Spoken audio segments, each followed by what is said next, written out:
Hello everybody and welcome to my channel.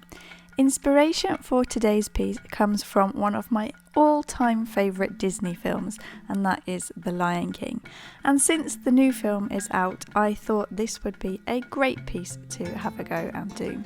So this is a depiction of an adult Simba standing on Pride Rock at sunset. I just had to get a chance in there to have a go at doing a silhouette against a sunset background. It's one of the things that I love doing, so yeah, I take every chance I can. And he is just staring out over the Pride lands. So that is the basis for this piece. It was much more fun doing a nice graded, blended sunset background than just doing a plain old boring blue sky. So that is the idea for this piece. The original Lion King was actually released in 1994 when I was only 10 years old, but I never actually saw it at the cinema because I really remember quite clearly that the first film I ever saw at the cinema was Pocahontas, and I looked it up and that came out the year after. But we obviously had Lion King on VHS, as it was back then, no DVDs back then. But I do remember having even the soundtrack on CD and playing it all the time, and I know all of the songs off by heart, even the ones that I didn't really like Be Prepared, but yeah, I really love Lion King. So anyway, I went to see the new version at the cinema last week and I really enjoyed it. The CGI and special effects are amazing. It's almost like you can just look deep into the lion's eyes in some places, and really they look just so real. And they do keep pretty well to the storyline of the original as well. They've got a couple of funny references in some places to the original, and they even snuck in a Beauty and the Beast reference, which I was pretty impressed with, because Beauty and the Beast, the live action version that they did a couple of years ago, is one of my favourite of all time. So yeah, I was impressed anyway. So I would definitely recommend going to see it, especially if you love singing along to all the songs. It's good just to go and do that. But it's a good film, and I don't think that the live action animation version takes away from the original at all. You can still watch the original on DVD if you want to. But anyway, let's get on to this piece then.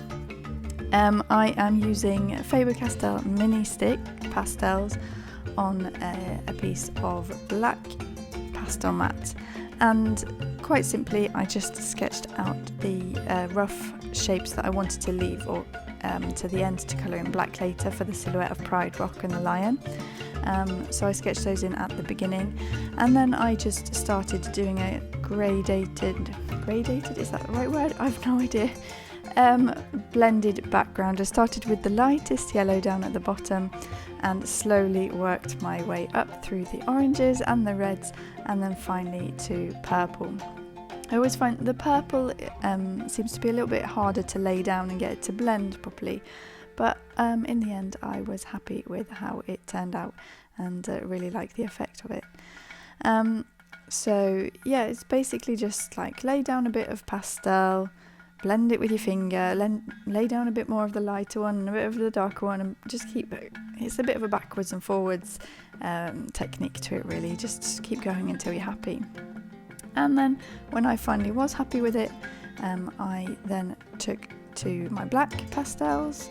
I used a Faber Castell pitt pencil in black just to do the edges before filling in the rest of the silhouettes with the black Faber Castell mini stick. There was quite a large area, so it didn't matter too much.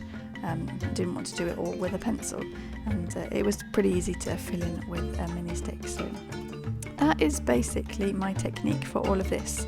I think it took me around maybe an hour to do this piece, so it didn't take too long, and I had fun in the process. I wasn't quite happy with how the silhouette of the lion turned out, but other than that, I don't think it looks horrendous. But if I could do it again, I would try and get the silhouette of the lion to look a bit different. I'm not quite sure how, but I guess I'd draw it again. I'd maybe draw it on paper first and then cut out a template to do the silhouette. That is one thing that I do find with using pastel matte paper, it's very, very difficult to get the outline that you want onto the paper without like ruining it. But anyway, that was my technique. I will stop waffling now and let you enjoy the rest of the video. I do hope you have enjoyed what you see. If you are new here and like what I draw, then do please feel free to subscribe. I try and make weekly videos. Sometimes I'm a bit hit and miss. I make every other weekly videos, but other than that, yeah, I like to try out different materials too, so pastels and pro markers and all sorts of different things. Anyway, I'll shut up now, and I really hope you have enjoyed watching what I've done. Have a fantastic week, and I will see you in my next video. Bye!